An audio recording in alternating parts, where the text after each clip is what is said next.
খেয়ে সমস্ত প্রমাণ লোপাট করে দিয়েছে। গ্রামের মানুষরা ভয়ে ওর বিরুদ্ধে মুখ খুলে না।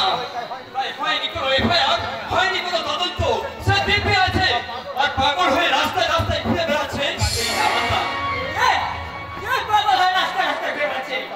কাজী নজরুল ইসলাম বেশ হয়েছে, বেশ হয়েছে।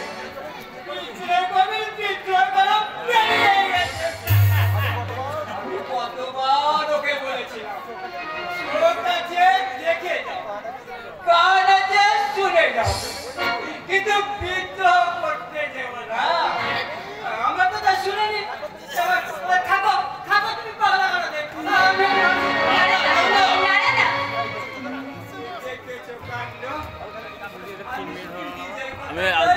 1 ঘন্টা 15 মিনিট করে দিতে কেটেছি।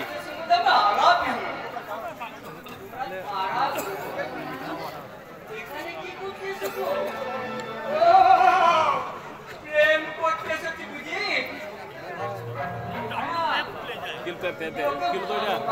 হ্যাঁ, আমি ওকে খুব ভালোবাসি। ভালো ভালো ভালো, প্রেম করা খুব ভালো লাগে। শরীর মন খুব ভালো লাগে। একটা কথা মনে রেখো ভাইয়া, প্রেম করে সময় কাটালে চলবে। সংসার জংশনে পৌঁছাবার জন্য এই গাড়ি চালিয়ে বেরিয়ে পড়তে হবে। জীবনটা একটা লম্বা প্রেম হলো চারিদিকে উপর চলতে যাওয়া পাল্লার বাস। চালাচ্ছে গাড়ি, স্বপ্ন স্বপ্ন সেখানে নিয়ন্ত্রণ করছে প্রেম। পাওয়ার সিটে বসে আছে অনুভূতি। পৌঁছার আগে অনেক পড়বে টপে, কখনো ব্যথার টপে, কখনো শ্রেণী বৈষম্যের টপে, কখনো মান অভিমানের টপে। প্রত্যেকটা টপে তোমাদের পার হয়ে যেতে হবে। আজকে হাত ধরে এগিয়ে যেতে হবে এই ভালোবাসার জংশনের দিকে। জংশনে পৌঁছে বাজিয়ে দাও সবাই। চৌকে থেকে এক চিত্তে সিঁদুর দিয়ে রাঙিয়ে দেওয়ার স্মৃতিতে শাখা রাঙিয়ে দেওয়ার কপাল। সন্দেহ পেরেকে তোমাদের ভালোবাসার বাসটা টায়ারটা ঠান্ডা হয়ে যায়। তাহলে কিন্তু ভালোবাসার বাসা পর্যন্ত পৌঁছাবে না।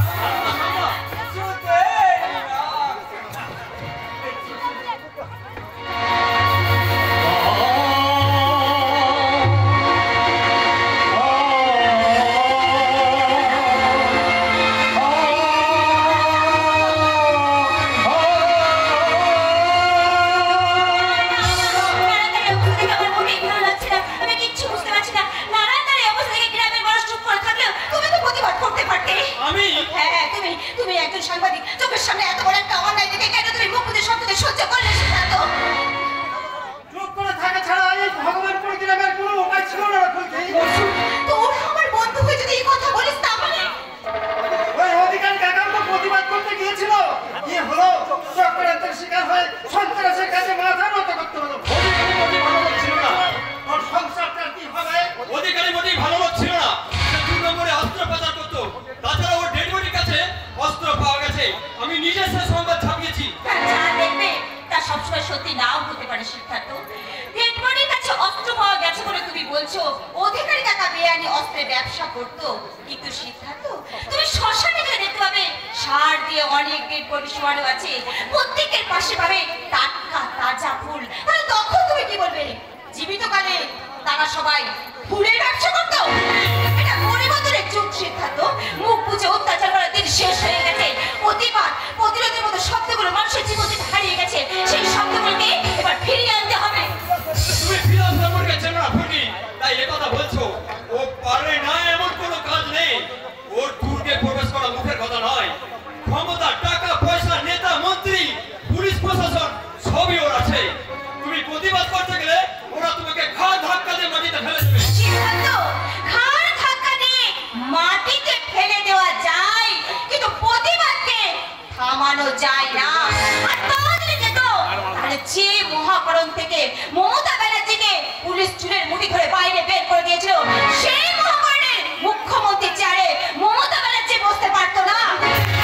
তোমরা নিশ্চিত থাকো, ওই বিলাস বর্মন আমার যদি কোনো কাজে বাধা দিতে আসে, আমি তাকে থপল মারবই। ওই নারায়ণের বউকে মেরে ফেলার অপরাধে আমি কাজ দেবো থানায় ওই বিলাস বর্মনের বিরুদ্ধে ডায়েরি করতে। আরে দাদা, সত্যি বলছো দাদা? তাড়াতাড়ি বলো দাদা, আমি যা ধৈর্য ধরতে পারছি না, বলো না। বলবো হ্যাঁ, বলো। এই নে, তুই একটা সালোয়ার কামিজ কিনেছি, এটা নে, দেখ তোর পছন্দ হয়েছে কিনা। দারুণ হয়েছে, দারুণ।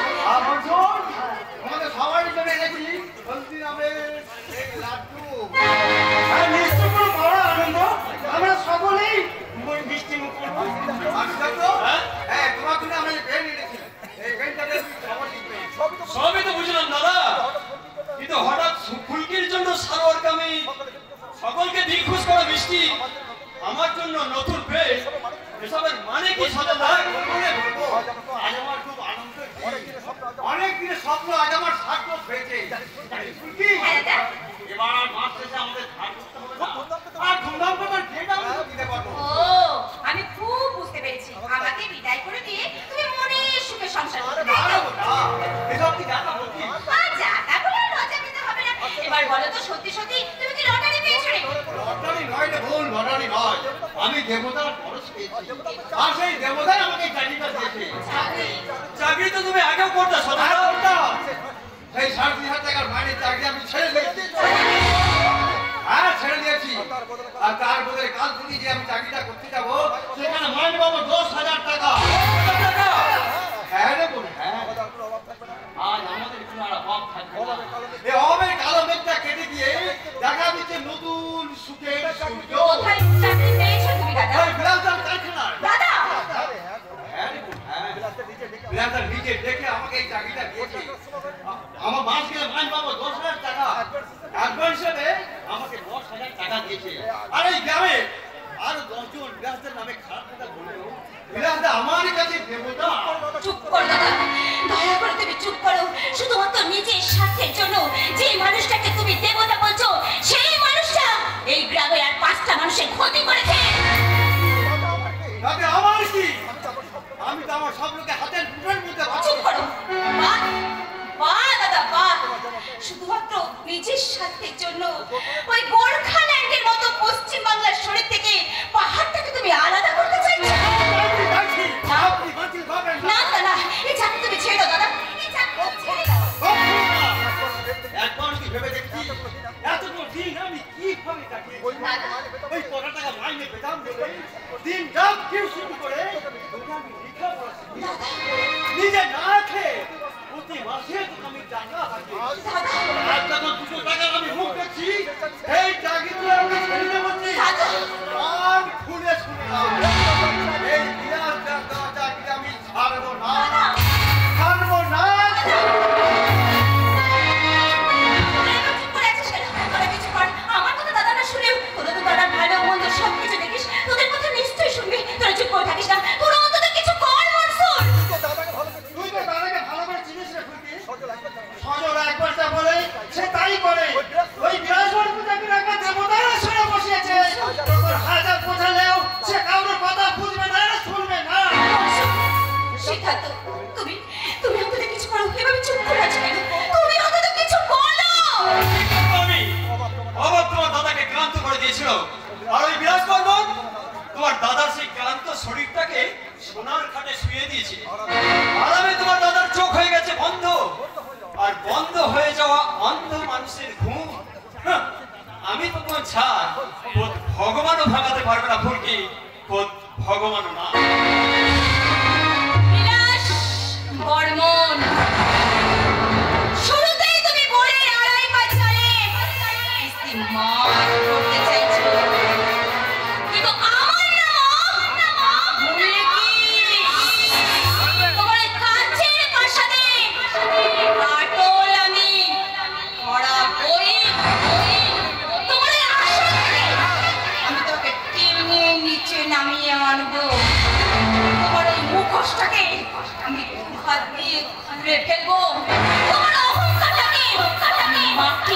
রঙে মিশিয়ে দেব। আর যারা তোমার ভয়ে মুখ বন্ধ করে রেখেছে, কাল তারা তোমার বিরুদ্ধে গর্জে উঠবে। আমি তোমার এমন অবস্থা করবো বিলাস বর্মন, যা দেখে তুমি ঘুরিয়ে ঘুরিয়ে চিৎকার করবে আর বলবে, মেয়েটা নয়, যেন আগুনে ফুলকি।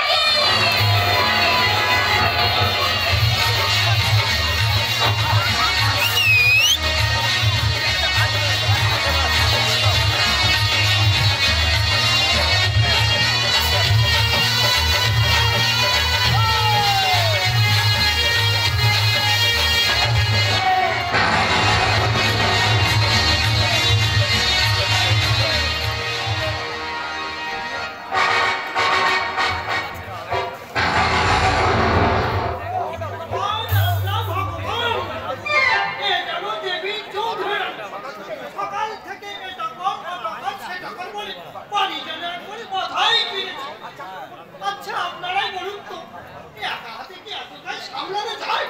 ভাবে ছুটি বাড়ি মুড়ি পাল্লা করেছি, কোনো কাজে নেই, কর্ম নেই, বাড়িতে একবারে ধর্মস্থানে বাড়াতে পারি, খালি সকাল থেকে কোমরের জন্য একবারে ঘুরে ঘুরে ইচ্ছে করছে বাড়ি ছেড়ে পায়। 24 ঘন্টার মধ্যে 42 বার তো বলিস, কাজ ছেড়ে দিয়ে চলে যাবি, তা কাজ ছেড়ে দিয়ে কোথায় যাবি রে ওনার ঠাকাটা?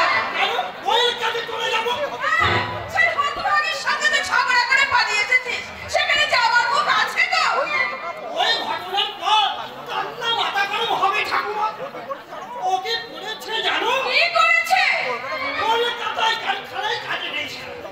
1 বছর আমি বাড়ি ফিরতে পারি না, বাড়িতে ছুটি হয়। 1 বছর পর যখন গাড়ি বাড়িতে ওই কাজে আমি ফিরলাম, তো দেখলাম আমার ওই করে বাচ্চা।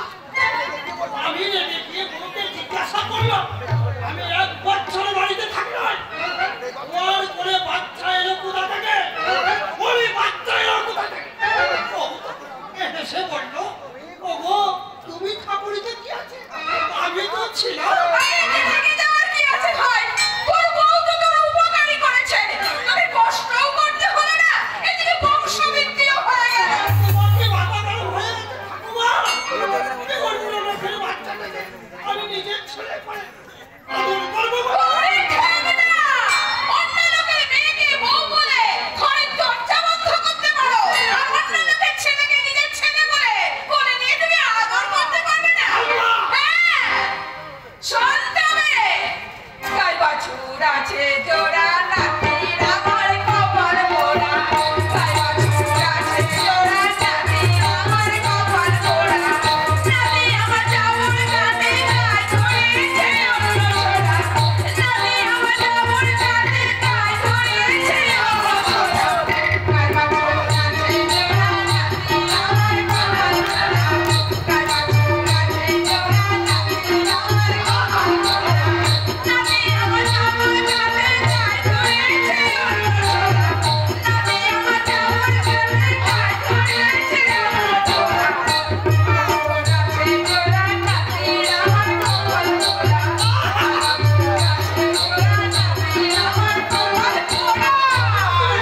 অন্নসরা। কোথায় আমার কাটা খায় বলো না তুমি তারা? না লুড়ছে তা দিচ্ছে, মাঝে মাঝে ইচ্ছে করছে আত্মহত্যা করি। আমার মনে হয় কি জানিস, ওই মোবাইল ফোনের মতো না তোর চার্জ কমে গেছে।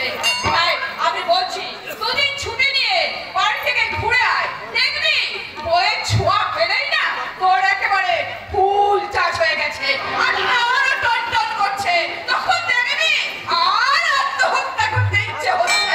আগে বলেছে ঠাকুমা, তাই 6 মাস হলো বাড়ি যাইনি। হ্যাঁ যাসনি, এটা ঠিকই। তোকে কি আমরা বাড়ি যেতে বারণ করেছি?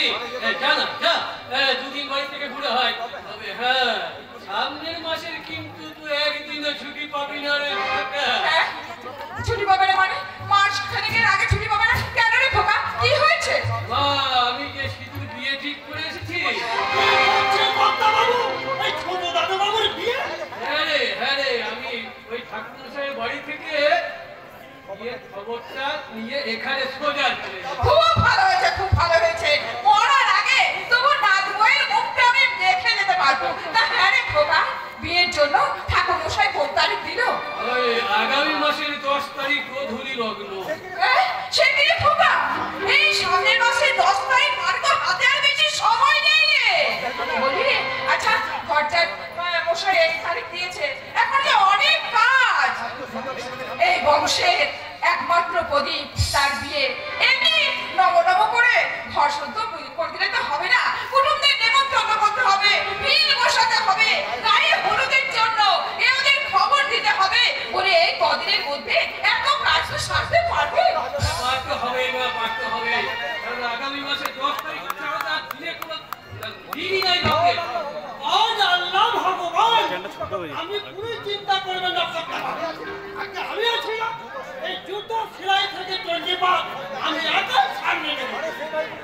আনন্দে চক করছে। সে তো হবেই রে খোকা, সে তো হবে, সবার আনন্দ হবে।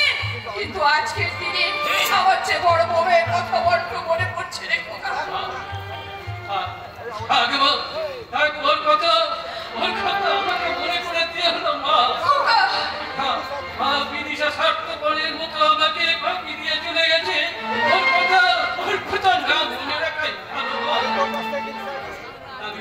আমি ওর কথা ভুলতে চাই না। খোকা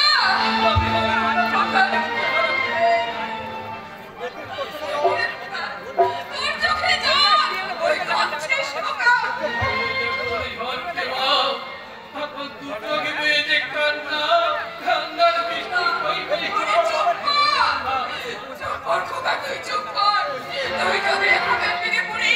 তাহলে আমি কেমন করে বাক্য বলতে পারি? যাবার কথা ছিল আমার, আর চলে গেল এক রাত্রি মেয়েটা। যখন একবার তার বাপের বাড়ি বেড়াতে যেত তখন আমাকে বলে যেত, চিন্তা করো না, আমি খুব তাড়াতাড়ি ফিরে আসবো। কিন্তু 4 বছরের শিশুকে আমার করে চলে দিয়ে সেই যে হাসপাতালে গেল মা, সে আর ফিরে এলো না মা। তুমি বলো মা, আমি কি এমন অন্যায় করেছিলাম তাই ভগবান আমার মুখ থেকে বিদেশে কেড়ে নিয়ে আমার মুখটা শুরু। ওরে খোকা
আপনাকে যে গ্রামের দায়িত্ব নিতে হবে।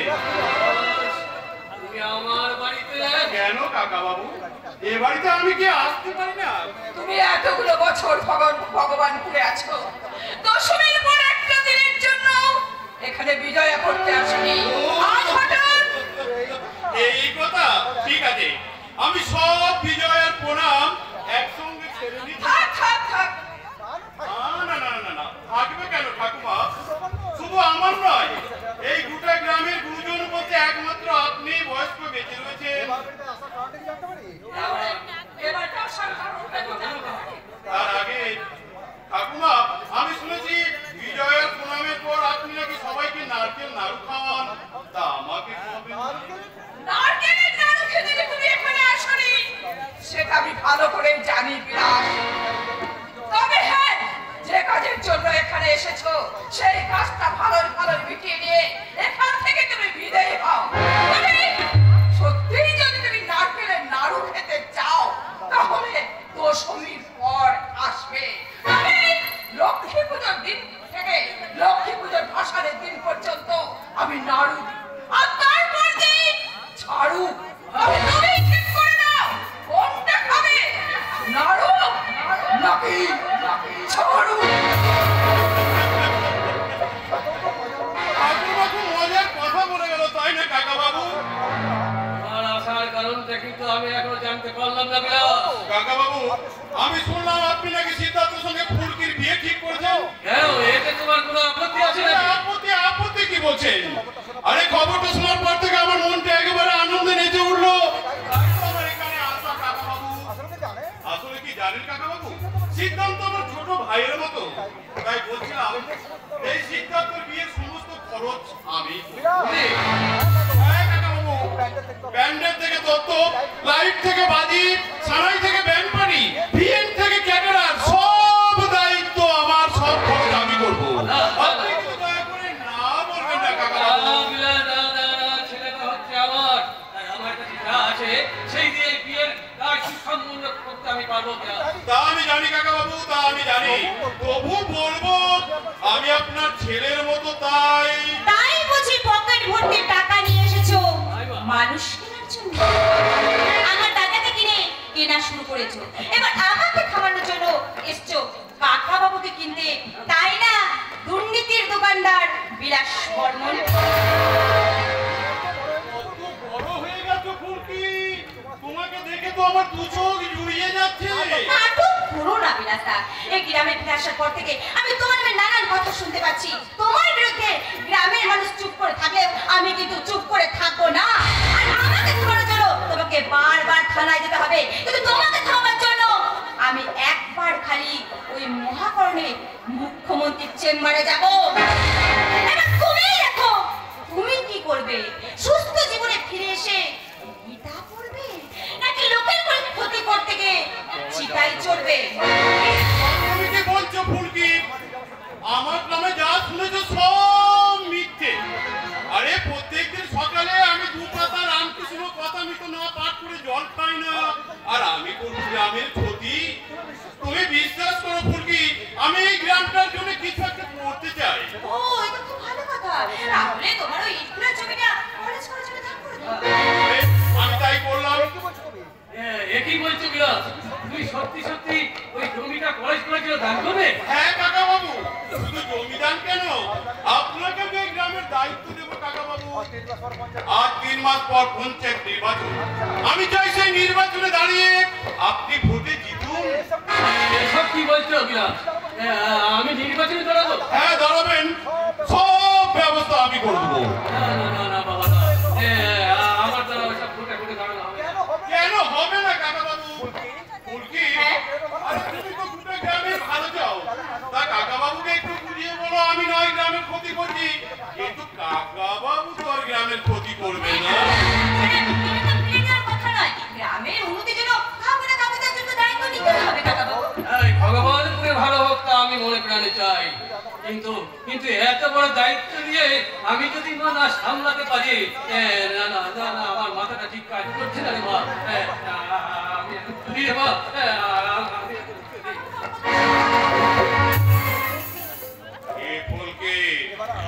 এবার আমার উপর আর তো কোনো রাগ নেই। কলেজে জমিদান করলাম, কাকা বাবুকে গ্রামের দায়িত্ব দিলাম, তোমার দাদাকে চাকরি দিলাম, তবে আমি যা কিছু করেছি সব তোমার জন্য। হ্যাঁ ফুলকি, হ্যাঁ সব তোমার জন্য। সেদিন তোমাকে দেখার পর থেকে আমি দিনে দেখছি তারা, রাতে আমি রোদ পোহাচ্ছি। লক্ষণগুলো একেবারে পুরো পাগল। আমি তোমাকে ভালোবাসি ফুলকি। ভালো করে জানো সিদ্ধার্থ ছাড়া আমি অন্য কাউকে বিয়ে করতে পারবো না। মরেছে, আরে কথা বুঝে না। আরে বাবা, বিয়েটা তো তুমি সিদ্ধার্থ কি করবে, আমি নিজে দাঁড়িয়ে থেকে তোমাদের বিয়ে দেবো। কষ্ট হবে, দু চোখ ফেটে আমার জল নদীতে পরিণত হবে, তবুও আমি মেনে নেবো।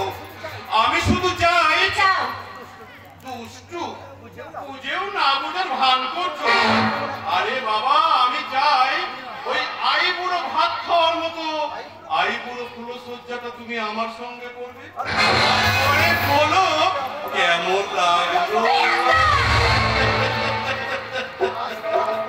আস্তে ফুলকি আস্তে, কানে লাগে না বুঝি? You are going to fall. জমি নিবে অথচ আমি দিবে না, তা তো বললে চলবে না বুঝি? ভুলে যেও না, তোমাদের মতো মেয়েরা জন্মায় শুধু আমাদের মতো পুরুষগুলোকে আনন্দ দেওয়ার জন্যে। না বিলাস বর্মন, না, আমাদের মতো মেয়েরা শুধুমাত্র তোদের মতো পুরুষদেরকে আনন্দ দেওয়ার জন্য জন্মায় না। আমাদের মতো মেয়েরা জন্মায় তোদের মতো জানোয়ারগুলোর কানের পাশে ঠাটিয়ে একটা চড় মেয়ে সোজা লাইলে।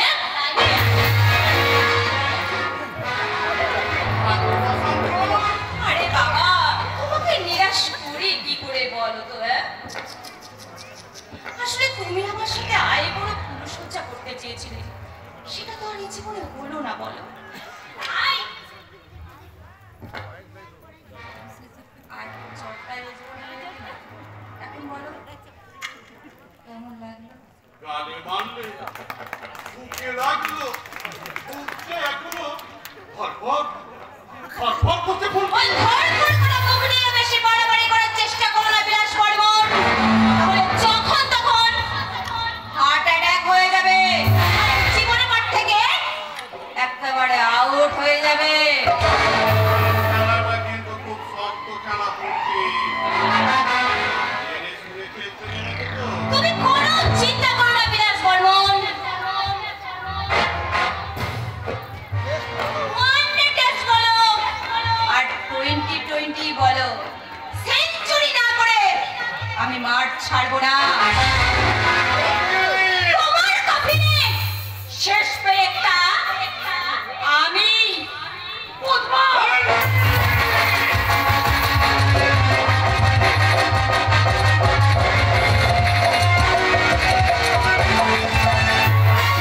অসম্ভব অসম্ভব অসম্ভব, এ আমি কি শুনছি যে বিলাসের মতো মানুষ ওই কাকা বাবুকে দিয়ে ভূতে দাঁড় করাচ্ছে?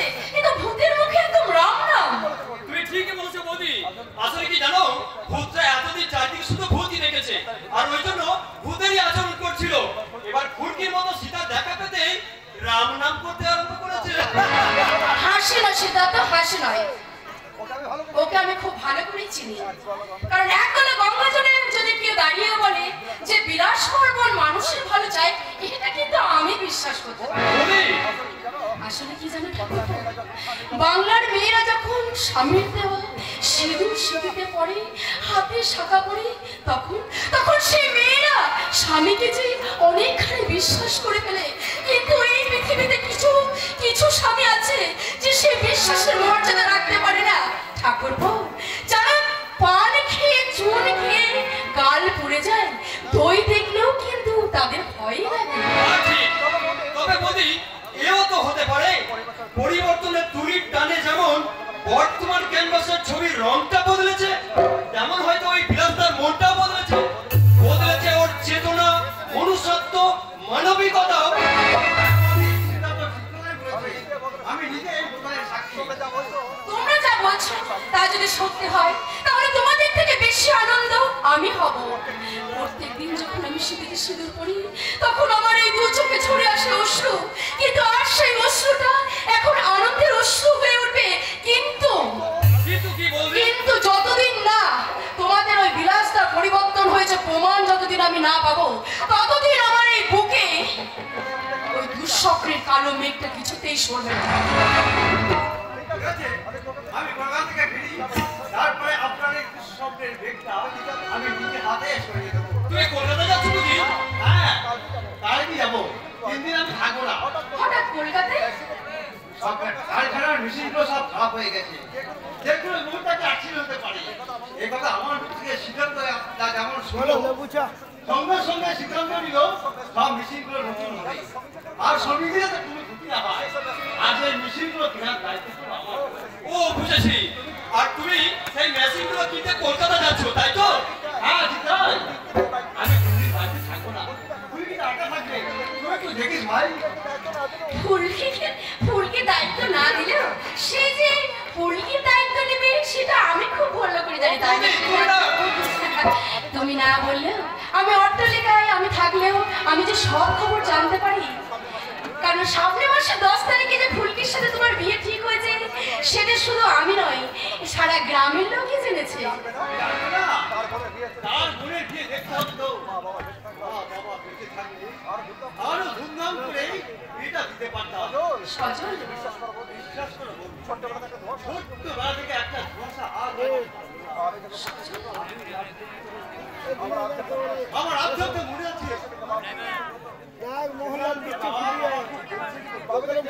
বাবা যে টেন্ডার নিয়ে পেত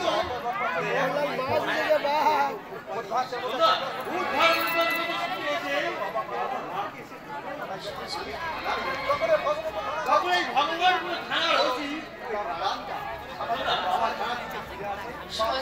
বাবাকে খেতে দেয়। বাবা বমি করতে থাকে। সত্যি করিয়া হাসপাতালে খবর আছে।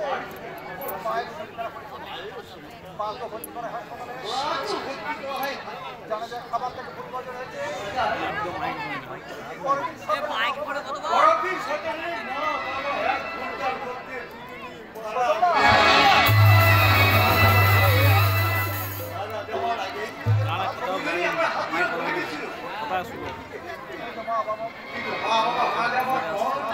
আমি হইতে একবারে অসহায়।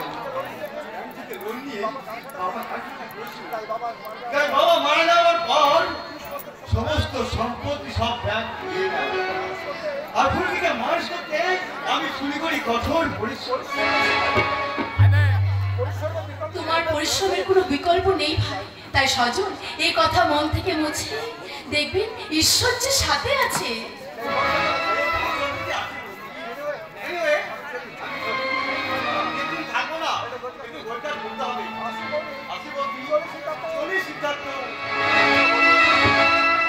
আচ্ছা বৌদি, বাবার মুখ থেকে শুনেছি কোম্পানি লসের জন্য নাকি সজলদার মা বাবা পিসকি আত্মহত্যা করেছে।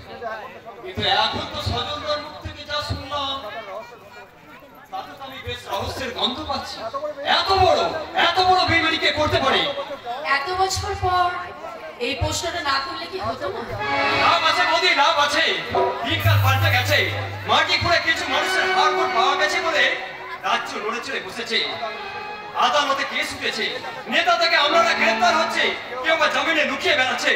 আচ্ছা বৌদি, সজলদা এই ব্যাপারে কিচ্ছু বলেনি বিলাসদা? 24 ঘন্টার মধ্যে তোমাদের ওই বিলাসদা 24টা কথা হচ্ছে আমার সাথে বলে না। মেয়ে হয়ে জন্মেও আমি যে মা হতে পারিনি, সেই কাতর যন্ত্রণাটাকে নিয়ে যে আমি সারাটা জীবন মুখ বুজে সহ্য করে থাকি। এটা কিন্তু বড্ড বাড়াবাড়ি। এখনকার দিনে চিকিৎসা বিজ্ঞান কত উন্নতি করেছে, যা হবার নয় তাই হচ্ছে ডাক্তারদের ছোঁয়াতে। তাছাড়া তোমরা তো অনাথ আশ্রম থেকে একটা বাচ্চা দত্তক নিতে পারতে। সুখ চাইলে কি সুখ চাওয়া যায় ভাই? শান্তি চাইলে কি শান্তি পাওয়া যায় ভাই? যদি কেউ ওষুধ খায়, যদি সুস্থ হতে না চায়, তাকে কি সুস্থ করা যায় ভাই? বৌদি, ওই বিলাস করবো অর্থ ছাড়া যে কিছুই বোঝে না। ওর শয়তানি সমস্ত বুদ্ধি আমি সব জানি। ও নিজেকে খুব ভালো করে জানে। তাই এক একটা দিন, এক একটা মুহূর্ত আমি ওই নীরব যন্ত্রণায় কাতর হয়ে গেছি। তুমি কিছুক্ষণ আগে সজলদাকে বললে না চিন্তা করো না, উপরওয়ালা আছে। এখন আমি তোমাকে ঠিক একই কথা বলছি বৌদি, চিন্তা করো না বৌদি, চিন্তা করো না, উপরওয়ালা আছে, দেখবে সব ঠিক হয়ে যাবে। আমি চলি বৌদি, আমাকে আবার একটু পাশের গ্রামে যেতে হবে। মা বাবা একটা মেয়েকে জোর করে বিয়ে দিতে যাচ্ছিল। মেয়েটা নাকি বিয়ের বয়স হয়নি, মেয়েটা নাকি পড়াশোনা করতে চায়। তো পুলিশ গিয়ে সে বিয়ে বন্ধ করেছে। আমাকে আবার সেই খবরটা কলকাতা হেড অফিসে পাঠাতে হবে। তাহলে আর দেরি করো না সাংবাদিক, চেতনার খবর দিতে তুমি পৌঁছে যাও ওই পাশের গ্রামে। মানবতার কলম ধরে জনগণের কাগজে বাংলাদেশে সভ্যতার ইতিহাস লিখতে এই সাংবাদিক চললো ওই পাশের গ্রামে।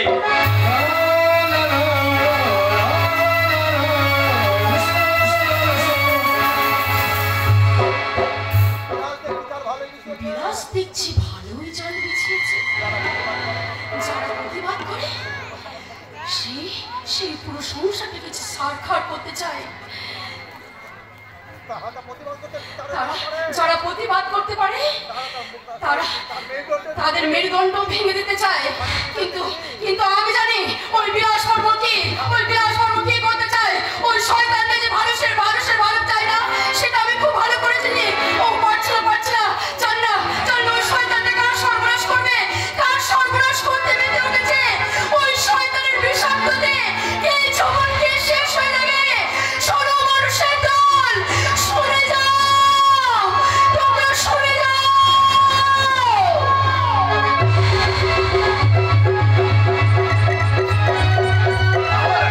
বিরাটবাবু চামচাগিরি করতে আর মোটেই ভালো লাগে না। কিন্তু কি করবো, টাকার কথা ভেবে অনেক কিছু মেনে নিতে হয়। এই যেমন ধরুন আজ সকাল থেকে আমার বাঁ হাতের তালুটা কেমন চুলকাচ্ছে। মানে টাকা আসবে টাকা, কিন্তু কিভাবে আসবে সেটাই তো বুঝতে পারছি না। তুমি কি আমি ভাবলাম যে টাকা এসেছে। ব্যাপার বলো তো সব বিলাসবাবু ফোন করে এখানে মানে হাট খোলাই ডেকে পাঠালো কেন? আমি বলতে পারবো না, কিন্তু আমাকে এখানে অপেক্ষা করতে বলেছে। মনে হচ্ছে আমি চক্কর আছে। কিন্তু এইভাবে আর কতদিন চক্কর কাটবো বলতে পারো? বাবু ঘৃণা হয় মাঝে মাঝে নিজের উপর খুব ঘৃণা হয় জানো। রাতের অন্ধকারের আমার অস্তিত্ব আমার ঘুমন্ত অবচেতন মন থেকে জাগিয়ে বলে, এ তুই কি করছিস? নীতিহীনতার ভাঙা শামুকে পা কেটে তোর যে আদর্শের পচন শুরু হয়ে গেছে। তোর এই খাকি পোশাক পরার কোনো অধিকার নেই। তোর মাথায় অসত্যম্ব মানাই না, তোর শরীরে সত্যমে জয়তে সত্য মানাই না, তোর কোমরে দুর্নীতি দমন করা অস্ত্র মানাই না। ঘুমটা ভেঙে যায় শপথ, যে তোমাহীন কপালে বাষ্পের মতো জমা হয়ে যায় দুশ্চিন্তার ভাব। আজ আপনার কি হয়েছে বলুন তো? সে তখন থেকে দেখছি সৎ মার্কা ফুলিয়ে আওড়াচ্ছেন। তুষার বাবু, এটা সুস্থ জীবনের একটা স্বপ্ন। কলেজ লাইফে আমিও দেখেছিলাম, কিন্তু পরে দেখলাম টাকাটাই সব। এই দুনিয়াটা পাল্টে গেছে। চুরি ডাকাতি ছিনতাই করে ব্যাংকে তোমার কোটি কোটি টাকা থাকলে এই সমাজটা তোমাকে বলবে বাহ। আরেকজন মানুষটা সারা জীবন মাস্টারি করে মাসের শেষে 5,000 টাকা বেতন নিয়ে ফিরলে এই নারী সমাজটা বলবে তুমি একটা অপদার্থ। টাকা থেকে আর সংসার চলে। তুমি ঠিকই বলেছো। আর সেই জন্য তো আমি আমার ন্যায় নীতি কর্তব্যগুলোকে কলেজ স্টোরেজে জমা রেখেছি। একদম ওগুলো বের করবেন না, তাহলে পরে এই কলেজে আপনি এবার বিপদে পড়বেন। আমাকে দেখে একদম চোখ করবে না। আমি আপনাদের মতো স্যারের কথা মতো কাজ করি। সে তো না হয় বুঝলাম, কিন্তু ফোকাসের দিবালোকে হাট খোলায় কাজটা হবে কি সেটাই তো আমি বুঝতে পারছি না। আরে আমার কাজ তো ভেবেছেন, আমার কাজ শুধু ফোন করে ফুলকে এখানে টেনে বেশ, এটা না হয় বুঝলাম, কিন্তু এখানে হবে নাকি? খেলা হবে। জানেন কি তুষার বাবু, এই গ্রামে আমি অনেক অন্যায় কাজ করেছি। মানুষকে মানুষ বলে ভাবিনি, মানবিকতাকে পাত্তা দিনি। আমার লোভ লালসার আগুনে গোটা গ্রামটাকে পুড়ে একবারে ছাই করে দিয়েছি। তাই তো আজ আমার বড্ড অনুশোচনা হচ্ছে।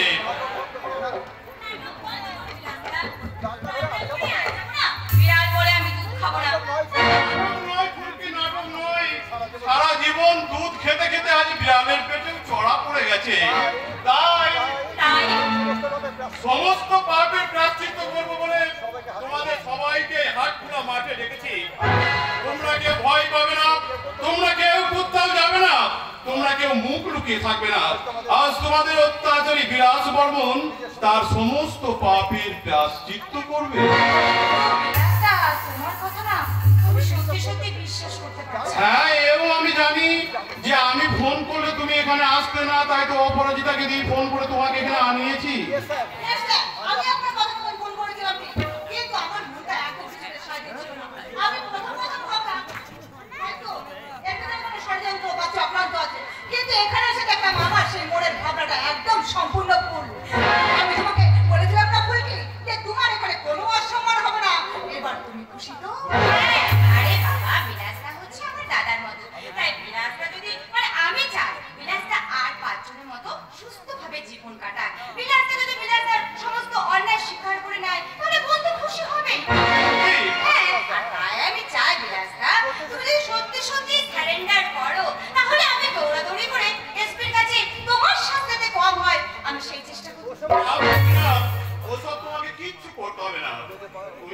আরো রাখি পূর্ণিমার দিন আর ভাইফোঁটার দিন একটা করে ভাইফোঁটা দিয়ে দিও। সপোজ তোকেও কিন্তু আমার সঙ্গে স্ট্যান্ডার্ড করতে হবে। আমি কেন সাহায্য করবো? আমি আজ পর্যন্ত যা করেছি আপনার কথা মতো করেছি। আর আজও সে এমন কথা মতো করবি। একদম হেলকুপ তুমি আনিনি স্যার। আরে তা আনবেই কেন? এই সমাজে আপনার মতো কিছু অসাধু পুলিশ অফিসার আসামির ঘরে যায়, হ্যান্ডকাপ নিয়ে যায় না, যাই হচ্ছে ফাঁকা মানি ব্যাগ নিয়ে। একদম ঠিক। আমার তো মাথায় ছিল না যে বিলাস বাবু আমাকে তো অ্যারেস্ট করতে পারবে না, কারণ তুষার বাবু নিজেই তো আমার মতো অপরাধী। হ্যাঁ, আর স্যার মতো আপনাকেও সারেন্ডার করতে হবে। কি গেলো? আমি করবো সারেন্ডার। হ্যাঁ করবেন। আপনি আমাদের চেয়েও বেশি দোষী। চিরকাল অন্যায়কে সাপোর্ট করে গেছেন, তাই সবার আগে আপনি সারেন্ডার করবেন। পুলিশ অফিসার হয়ে প্রথম সারেন্ডার করবো আমি। ব্যাপার হয়ে গেছে। ঠিক আছে ঠিক আছে ঠিক আছে, আমরা দোষ যখন তিনজনে একসঙ্গে করেছি তখন একসঙ্গে আমরা তিনজনে সারেন্ডার করবো, কিন্তু কে প্রথম সারেন্ডার করবে সেটা ঠিক করবে ফুলকি। হ্যাঁ ফুলকি, হ্যাঁ ফুলকি। অপরাধীদের কালো কাপড় দিয়ে চোখ বেঁধে দেবে। তোর মনে পড়ে ফুলকি সেই ছোট্টবেলায় যেমন আমবাগানে কানামাছি ভোগ খেলতি, আর আজও ঠিক সেই রকমই কানামাছি ভোগ খেলবি। আর আমাদের ওই খেলতে খেলতে যাকে তুই প্রথম ছুবি আর কি, হ্যাঁ সেই তোর কাছে ধরা দিবে। হ্যাঁ রাজি। অপরাধীরা আচ্ছা, আমি কালো কাপড় সঙ্গে করে নিয়ে এসেছি। ফুলকি, তুমি এখন চুপটি করে দাঁড়াও, আমি তোমার চোখ বেঁধে দেবো। ঠিক আছে।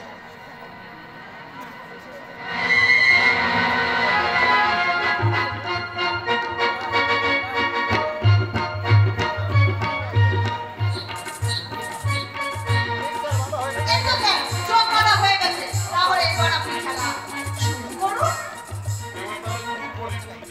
হ্যাঁ দাদা, শুরু করুন।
আর আমি এই হাটপুরার অগণিত মানুষের সামনে তোর ইজ্জতটা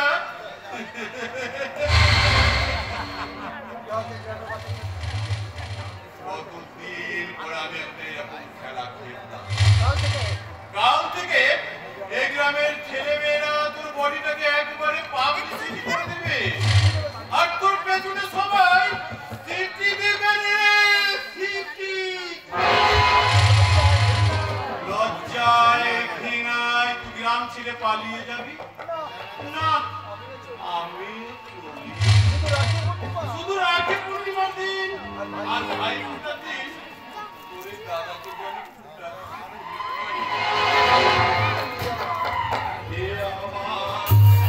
ছোট বড়ুয়া ধরে ছোট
ভারতের মহামানবের সাগর করে আজ নানার পাড়া এই ঘটনা ভাই চোখের জল দিয়ে তোমার কবিতাকে চুরি করে দিচ্ছে। আমারটা বিষে বিষে ভরা মানবিকতার উপরে যেতে ভরা শাসনে শোষণে ব্যথাতে ব্যথাতে ভরা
বলছি ওই বিলাস বর্মন যা করেছে তার কোনো ক্ষমা নেই। তাই বলে আইন তো নিজের হাতে তুলে নিয়ে বাকি জীবনটা জেলে কাটাবি, তাহলে ফুলকির কি হবে একবার ভেবে দেখেছিস? আমি আর যে পারছি না বলছি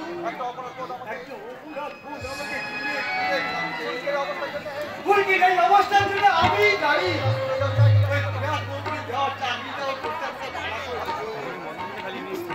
কিন্তু আমি শুনিনি আরে এই দিনটা আমার জীবনে আসতো না।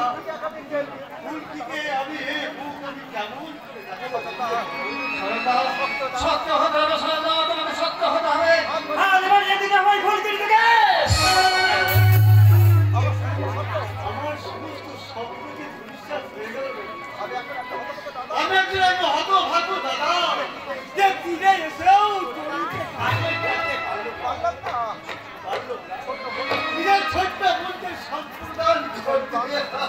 সেদিন তো আমি তোমাকে বারণ করেছিলাম সজল, সেদিন যদি তুমি আমার কথা শুনতে তাহলে আজকে এভাবে তোমাকে কাঁদতে হতো না। একটা কথা তুমি সবসময় মনে রেখো, যারা সর্বপ্রথম এরোপ্লেনে চাপার থাকে তারা ঘাসের মর্ম কি বুঝবে, আর যারা ঘাসে চড়ে তারাই তো সবকিছু বুঝে।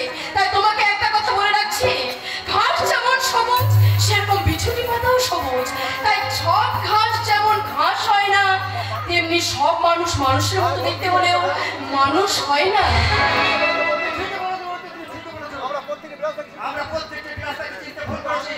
কিন্তু আমি ভুল করিনি। আমি খবরটা শোনার পর নিজেকে ধরে রাখতে পারিনি, তাই তো আমি নিজে থানায় গিয়ে আমার স্বামীর নামে এফআইআরটা করে এসেছি।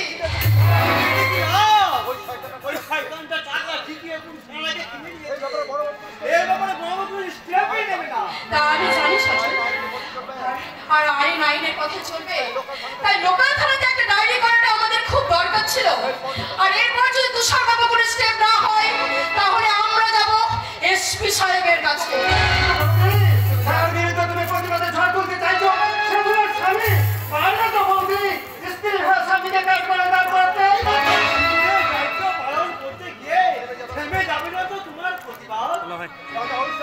রাজা হরিশ্চন্দ্রের নাম শুনেছেন? যারা নিজের সন্তানকে চিতায় রেখে মুখাগ্নি করে বলেছিলেন যে সারা দেশের মানুষ যে আমার সন্তান, তাই আজ আমি বাবার কর্তব্য পালন করতে কোনো দ্বিধা করব না। তাই আমিও বলছি, আমি সন্তান জন্ম দিতে না পারলেও ওই ফুলকি যে আমার মেয়ের মতো, ওরা যে আমার সন্তানের মতো। তাই ওই বিশাল বর্মনের স্ত্রী প্রতিবাদ করা ছেড়ে দিল, তবে মা কখনো প্রতিবাদ করা ছাড়বে না, প্রতিবাদ করা ছাড়বে না। কারণ স্ত্রী যে ভারিয়ে দেয় মায়া, আর মা ছড়িয়ে দেয় ছায়া।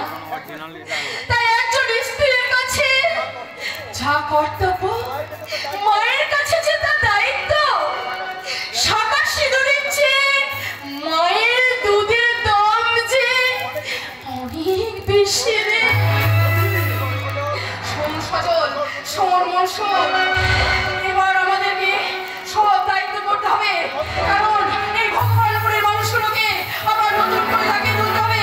কারণ ওই ফুলকে যে গ্রামের যে ভালো করতে এসেছিল, ওই শয়তানদের কাছে সে নিজের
কান্না মা কাঁদিস না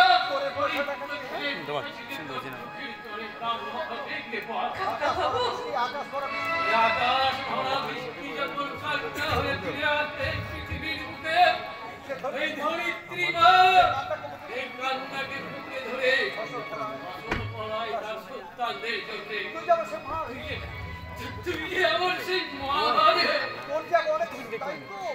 তুই এখন মরে দিতে সবাই লাঞ্ছিত হবার পর দ্রৌপদী কিন্তু চোখের জল ফেলেনি বরং প্রতিজ্ঞা করেছিল যতদিন নাই কৌরবদের আমি ধ্বংস করতে পারছি ততদিন পর্যন্ত আমি ওকে সেই প্রতিজ্ঞাই করতে হবে না। আমি যে পারবো না কাকাবাবু, আমি যে পারবো না। আমার জীবনের খাতায় হিসেব নিকেশ করার সবচেয়ে গর্বের হয়ে গেছে। আজ আমার মনে হচ্ছে কাকাবাবু আমি কাদের জন্য লড়াই করতে মাঠে নেমেছিলাম, একদল কাপুরুষের জন্য। তুমি বিশ্বাস করো ওই শয়তানটা যতটা আঘাত আমাকে দিয়েছে তার থেকে বেশি আঘাত পেয়েছে এই মানুষগুলোর কাছ থেকে, যারা চুপ করে দাঁড়িয়ে দেখলো একটা সভ্যতার ধ্বংস। ওদের কোনো দোষ নেই রে মা, ওদের কোনো দোষ নেই। আজ ওরা বোমা হয়ে গেছে, অন্ধ হয়ে গেছে ওদের সত্তা। এই মিথাইল ঘটনা দেখি মা, মিথাইল ঘটনা দেখি না, ওই যে বাড়িটার মধ্যে যে শয়তানগুলো থাকতো, তাদের অত্যাচারে গোটা এলাকায় একেবারে চুপ হয়ে থাকতো। হঠাৎ একদিন দেখল মিথাইলের চেহারা পাল্টে গেল সকালে, প্রতিবাদের আগুনে ঝলসে উঠল গোটা এলাকা। এরা ভয় পায় বলে তো ওই শয়তানগুলো ভয় দেখাবার সাহস পায় না বাবু। এ কথা ওরা জানেও মুখে কিছু বলতে পারছে না ফুলকে। তার কারণ ওই বিলাস বর্মনের কাছে এই গ্রামের সিংহবাগ চাষির জমি বন্ধক আছে, যাদের কাছে সূর্যের গুরুত্ব যতটা একটা চাষির কাছে তার জমির গুরুত্ব ততটা, তাই তারা জমি হারাবার ভয়ে কিচ্ছু বলতে পারছে না। এবার বলবে আমরা, এবার বলবে শিখো তুই একবার হুঙ্কার ছাড়ো। দেখবি প্রত্যেকটা বাড়ি থেকে গাড়ি আসতে একটা বাড়িতে এসতো। না বাবা না, যা হবার তা হয়ে গেছে। আমি চাই না ফুলকি নতুন করে আবার কোনো ক্ষতি হোক। হ্যাঁ আমি ঠিকই বলছি বাবা, আমি ঠিকই বলছি। আমি প্রথম দিনে ওকে বারণ করছিলাম এসব ঝামেলাতে না যেতে, কিন্তু ও আমার কথাই শোনেনি। কিন্তু অন্যায় কেড়ে নেওয়া আমার পক্ষে সম্ভব নয় সিদ্ধার্থ। কিন্তু ন্যায় লড়াই লড়তে গিয়ে তুমি কি আমার কথা একটু ভাববে না ফুলকি? তোমাকে ছাড়া যে আমি বাঁচতে পারবো না, তাই আমি চাই ঘটনাটিকে দুর্ঘটনা মনে করে ভুলে যেতে। বাবা বাবা আমি পারবো বাবা, আমি ফুলকিকে কলকাতায় আজই নিয়ে চলে যাব। তুমি বিশ্বাস করো ফুলকি, তুমি বিশ্বাস করো আমি পারবো তোমাকে ভাড়া বাড়িতে থেকেও শান্তিতে সংসার চালাতে। কিন্তু আমার পক্ষে যেটা সম্ভব নয়, আমাকে আপনি ক্ষমা করবেন কাকা। সত্যি আমি আপনাকে খুব ভালোবাসি, কিন্তু আমি চাই যে কেউ আপনার দিকে আঙুল তুলে বলবে না ওই যাচ্ছে একটা দর্শিতা বীর শ্বশুর। আমি চাই না কেউ তোমার দিকে আঙুল তুলে বলুক ওকে বলুক কিনে মেয়ের স্বামী। তাই তো এই বিয়ে আমি কিছুতেই করব না। আমি যে তোকে পাকাপাকি আমার বাড়ির বউ করে আনবো বলে আমি বিয়ের আয়োজন সব শেষ করে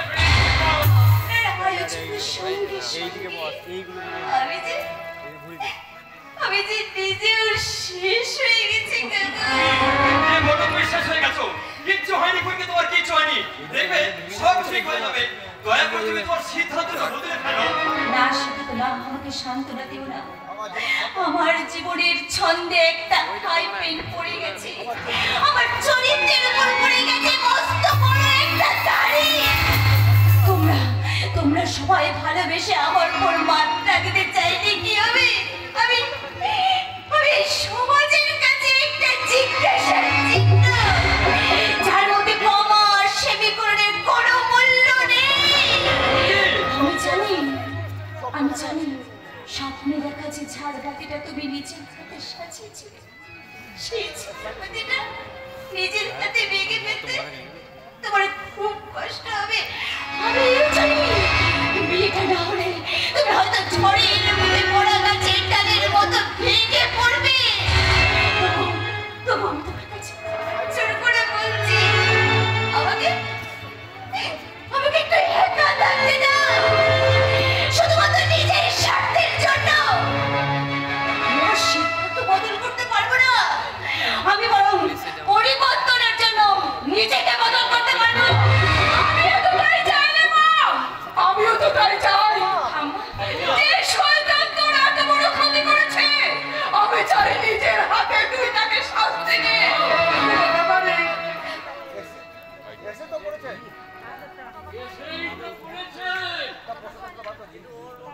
এখানে কেন এসেছে? মজা দেখতে এসেছে? উত্তেজিত হবেন না সঞ্জীব বাবু। আসলে তিস্তানবী থানায় একটা এফআইআর করেছে বিলাস বর্মনের নামে। উনি নাকি কোনো ফুলকি নামে মেয়েকে জোর করে রেপ করেছে। এখানে ফুলকি কি আছে? আপনার কি ভুলে যাওয়ার রোগ আছে? তা একটু আছে। তাই ইমিডিয়েট ডাক্তার দেখান। তা না হলে দেখবেন কোনোদিন হয়তো ওর পরিবর্তে মেয়ের সঙ্গে রাখা ব্যাপারটা নিয়ে আমাকে একটু ইনভেস্টিগেশন করতে হবে। ও আপনি ফুলকি? হ্যাঁ। আচ্ছা বলুন তো, ওই বিলাস বাবু যখন আপনাকে রেপ করে তখন আপনার শরীরে কোথায় কোথায় হাত দিয়েছিলেন? কিভাবে কথা বলতে হয় সেটাও জানেন না দেখছি। আরে রাগ করছেন কেন? আমি ডিটেলসে না জানলে চেষ্টা সাজাবো কি করে? আচ্ছা আপনি বলুন তো, আপনি তো এই হাট খোলা থেকে প্রথম ওনাকে বাড়ি নিয়ে আসেন। যখন নিয়ে আসে তখন কি উনি কিছু পড়েছিলেন নাকি একদম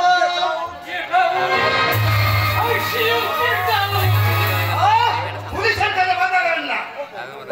আচ্ছা আপনি যখন ওনাকে প্রথম দেখলেন আপনার কি মনে হয়েছিল যে বিলাস বাবু ওনাকে জোর করেছে নাকি উনি স্বেচ্ছায়? আরে না বললে আমি তদন্ত করবো কি করে? আচ্ছা আপনি বলুন তো ঠাকুমা, আপনি যখন ওনাকে প্রথম দেখলেন তখন ওর শরীরে কোথায় কোথায় রক্ত লেগেছিল?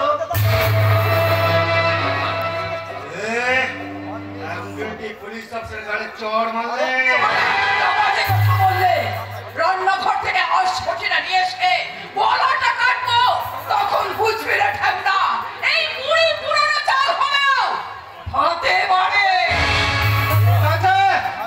আমিও দেখবো, চলে। দাঁড়ান অফিসার, এতক্ষণ ধরে আপনি আমাকে অনেক প্রশ্ন করেছিলেন, আমি উত্তর দিয়েছি।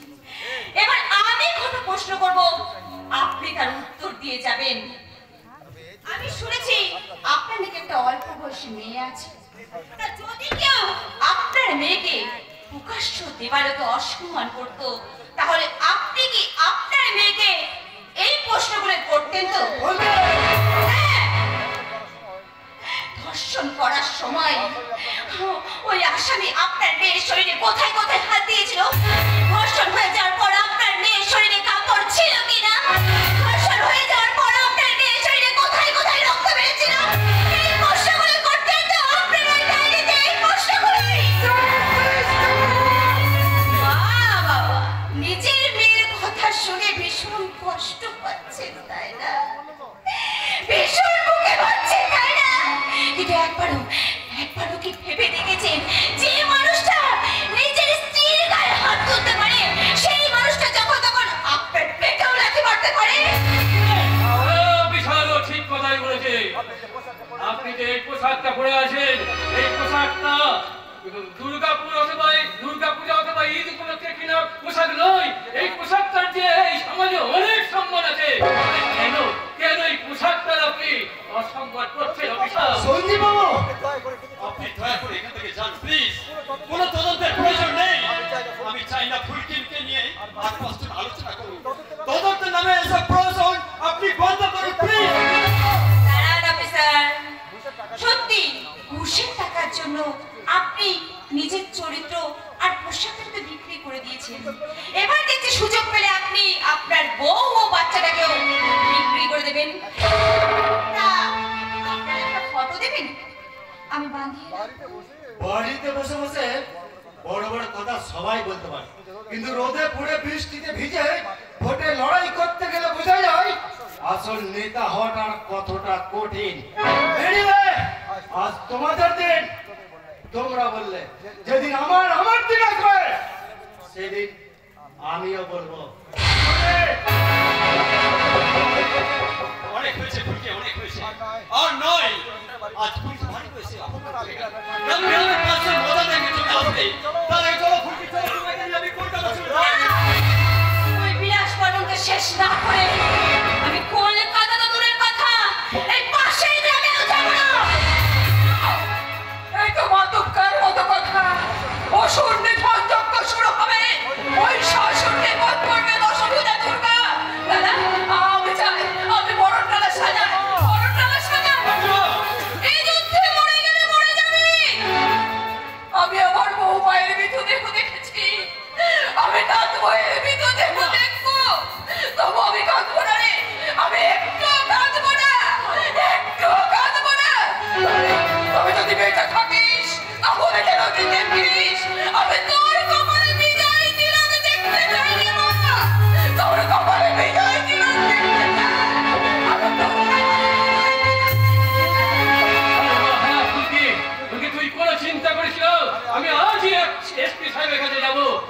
সমস্ত খবরটা তুলে বলবো। নিশ্চয়ই তিনি একটা কিছু ব্যবস্থা করবেন। আপনি খুশি তো কাকা বাবু? খুশি? আমি খুব খুশি। আমার সব স্বপ্ন তো পূরণ হয় না। এই ভট্টাচ বাড়ির ঝাড়বাতি গুলো জ্বালার আমার স্বপ্ন যে সার্থক হয় না। তবু আমি খুব খুশি নেব।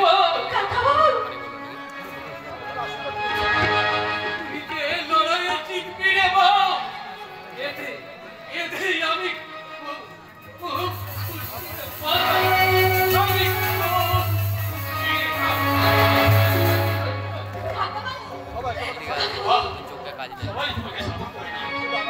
আমার কথা কেউ ভাবলো না, আর ভাববে বা কেন? আমি কে?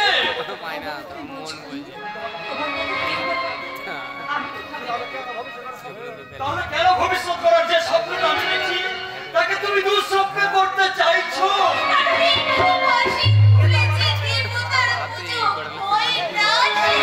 তোমার ভুল ধারণা ফুলকি, তোমার ধারণা ভুল। আমি শুধু তোমার বর্তমানকে চাই, অতীতকে নয়। সবাই ভাবছে আমি শুধু স্বার্থপরের মতো নিজের কথাই ভাবছি। হ্যাঁ, আমি নিজের কথাই বলছি। আমি যে তোমাকে নিজের জীবনের থেকে বেশি ভালোবাসি। আর ভালোবাসার কাছে ক্ষোভ, হিংসা, দ্বন্দ্বের কোনো দাম নেই। আজ যে লড়াই তুমি করতে যাচ্ছ তাতে যে তুমি আর আমার ক্ষতি হয়ে যায়, আমি যা ঠিক থাকতে পারবো না। আমি ঠিক থাকতে জানোই যদি তাহলে মানছো না কেন? কেন তুমি সব কিছু ভুলে আমার বুকে আসছো না? আমি পারবো না সিদ্ধার্থ, আমি কিছুতেই পারবো না। ভালোবাসা গ্রহণ করার মতো যোগ্যতা আছে আমার নেই সিদ্ধার্থ। তাই বলছি যদি পারো আমাকে তুমি ভুলে যাও সিদ্ধার্থ।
যতই তুমি ত্রিশূল হাতে মহিষাসুরকে বধ করার জন্য মৃত্যু মঞ্চের আয়োজন করো, যতই তুমি পৃথিবীর উচ্চ শিখরে ঘন্টা বেজে মৃত্যু ঘন্টা বাজাও, যতই তুমি অত্যাচার উন্মাদনী হয়ে ওঠো ডার্লিং, এই ভগবান পুরে শুধু আমি থাকবো, আমি। ভগবান আমিও তো এই কথাই বলছিলাম, কিন্তু লোকে তাই এই কথা শুনতে তোমাকে তো আমি ঠিক চিনতে পারলাম না, কে তুমি? আমি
তিন ভাগের এক ভাগ ক্যাটরিন, এক ভাগ ক্যারিনা, এক ভাগ রাগিনা। অসাধারণ অসাধারণ। আরে ক্যাটরিনার মতো চোখ, করিনার মতো ফিদা, রাগিনার মতো ছোবল। আরে ওটাই তো আমার চাই রে প্রশান্ত, ওটাই তো আমার চাই। আমি জাত সাবরে হয়তো খেললে বিশ্বদার সামনে খেলা বুঝি। দাদা যত টাকা লাগে আমি দেবো বুঝি। কাল রাত্রে তোর ওই আমার বাগান বাড়িতে তোর ওই বাংলাদেশি ইলিশ বেশ পিটি চক চক চক চক করছে আর কি নিয়ে আসিস। ওই যে নবীনপুরের পলাশডাঙ্গা ওটাকে যেন ঠিক কাল রাত 10টায়।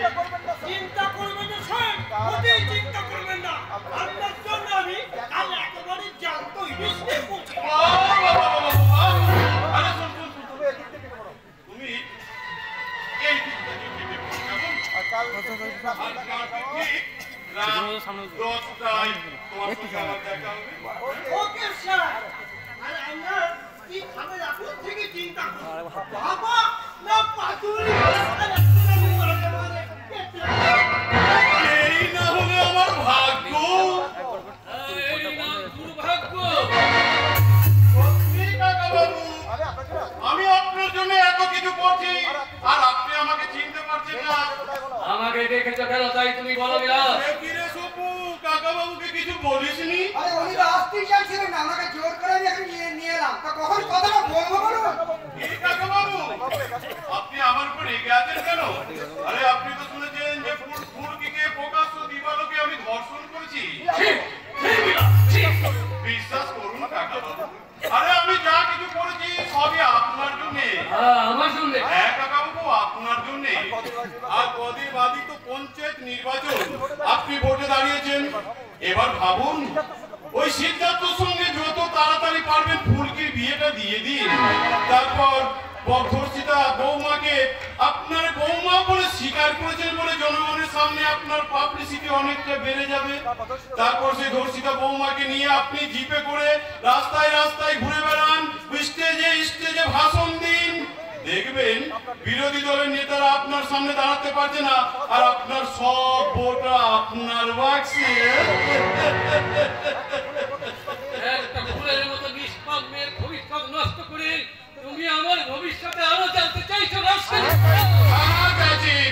আপনি বাপরে বাপের নাম। তারপর ধরুন আপনার টাকা হবে, গাড়ি হবে, বাড়ি হবে, ক্ষমতা হবে। তারপর ধরুন আপনার মা মানে ঠাকুমা অনেক বয়স হয়ে গেছে, মরে গেলে ওই দুর্গা পুজোর মতো একটা বড় শ্রাদ্ধের ব্যবস্থা করুন। এক কথায় রোজগারকার আপনার আর খরচকার আমার। আপনি স্যার খরচ করবে? সে কি রে সপু, এরে বিলাস বর্মন যাকে কথা দেয় তার কথা দাম রাখে। তারপর তো জিপে তেল, লাইট, মাইক সব খরচ আবার। আর স্যার হেলিকপ্টার হেলিকপ্টার না না না না না না না, এই সামান্য পঞ্চায়েত ভোটে কি আর হেলিকপ্টার ভালো লাগে বল না? তুমি শুধু শুধু আমার সময় নষ্ট করতে বিলাস। আমি যে কিছুই নষ্ট করছি না কাকা বাবু, আরে এ তো আমার কর্তব্য। তারপর ধরুন আজকালকার ভোটের প্রচারে বোম্বে থেকে ফিল্ম স্টার আনা ফ্যাশন হয়ে গেছে, তা দরকার পড়লে আমি বোম্বে থেকে ফিল্ম স্টার আনবো। হ্যাঁ হ্যাঁ, মিছিল করব, মিটিং করব। তবে কি জানিস সপু, আজকাল ওই মিটিং মিছিলে একটা ডেড বডি না হলে ঠিক মানায় না। এই গোটা গ্রামটা ঘুরে দেখাই কে সবচেয়ে বয়স্ক আছে, আর তাকে ধরে নিয়ে আসবি আর আমি তাকে মেরে দেবো। আর কাকা বাবু আপনি বলবেন এই চাষি আমার লোক ছিল, বিরোধীরা একে মেরে ফেলেছে, তোমরা আমাকে ভোট দাও, আমি তোমাদের সুরক্ষা দেবো। আমি ভোটে দাঁড়াবো না, আমি ভোটে দাঁড়াবো না। আমি এখন যাই। দাঁড়ান কাকা বাবু, দাঁড়ান, তারা কেন? শুনতে পেলে না। আমাকে আরে ফুলকি আপনার কথা শুনে কাকা বাবু অত তাড়াতাড়ি করছেন কেন বেরোনোর জন্য? ফুলকি আপনার কথা শুনে ফুলকিকে নিয়ে আপনি দূরে কোথাও চলে যান, সেখানেই থাকুন। আমার বিরুদ্ধে মানা তুলেছে ফুলকি, যদি সে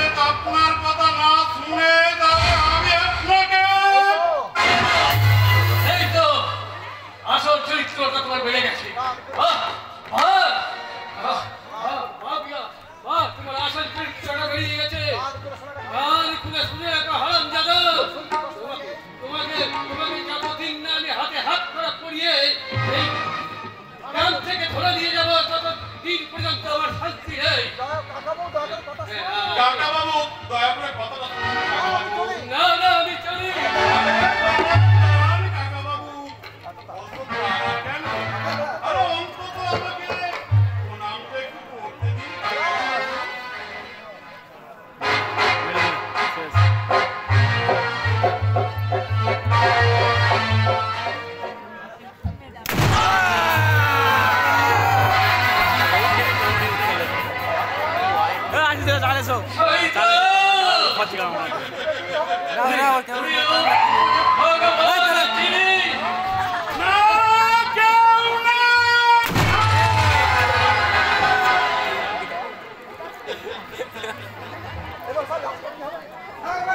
বোম বোম বোঝে বোম।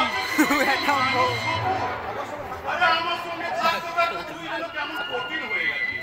আরে কাকা বাবু এইমাত্র মারা গেল, রক্তটা এখনো গরম আছে। তুই আমাকে থামিয়ে বলবি বিরাট বাবু আপনি একই করলেন। আপনি একটা এত ভালো মানুষকে খুন করে দিলেন। আপনি কি করেছেন? সঞ্জীবন মতো আপনি কি পাগল হয়ে গেছেন? এত ভালো মানুষ হাতে মেরে ফেলে। এখান থেকে পালিয়ে যাও, বিরাট বাবুর মাথা খারাপ হয়ে গেছে। তুই তো করো, একটা কথা বলবে না। দিনের পর দিন আমি অন্যায় অত্যাচার এইভাবে সহ্য করে যাচ্ছি, কিন্তু না আমি আর সহ্য করতে পারবো না।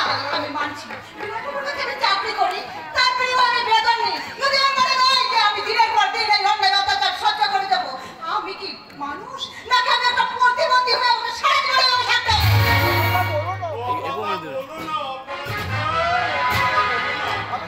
আমি তোমাকে ভীষণ ভালোবাসি। আমি তো 30টাকে ডিভোর্স করে এবার তোমাকে বিয়ে করবো। আমি যদি বিয়ে না করি আমি কেঁদে ফেলবো।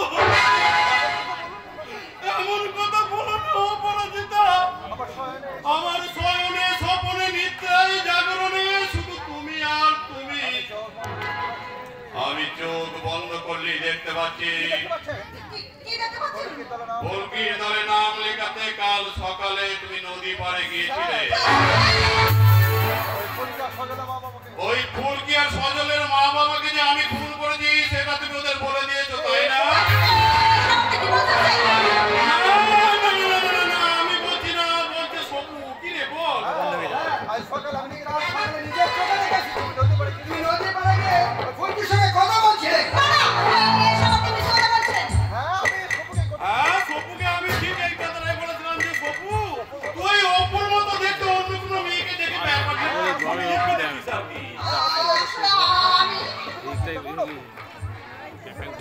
তুমি কোনো চিন্তা করো না অপু, আমিও সপুর কথা একদম বিশ্বাস করি। তোমাকে আমি কতটা ভালোবাসি, তবে কি করবো জানো? প্রাণের মায়া, বড় মায়া, ওকে তো আর আমি অবিশ্বাস করতে পারি না।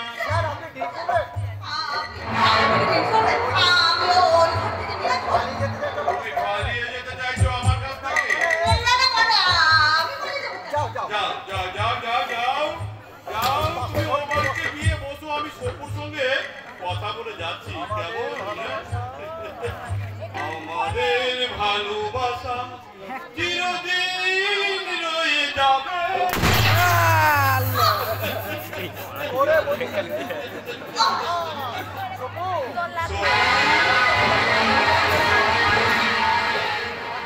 আরে একটা কথা কান খুলে শুনে না, মেয়েদের গুলি করতে হলে না তুই বুকে গুলি করিস না, ওদের পিঠে গুলি করবি। বুকে অনেক থাকে রে, এই স্বামীর জন্য ভালোবাসা, ছেলেদের জন্য স্নেহ, তাই গুলি করতে হলে পিঠেতেই গুলি করবি। কেমন? তোরে বধে বেঁধে ককুলে মারিছে। কিরে সপু, এখনো মরেনি দেখছি। এদের জান স্যার কই মাছের মতো। তাই আসলে কি জানিস সপু, অনেকদিন আমার কাছে ছিল, অনেক আদর খেয়েছে, তাই এই যাবার সময় আর একটু আদর খেতে চাই। একটু আদর দিন স্যার। তা আমি একটু ভালো করে আদর দিয়ে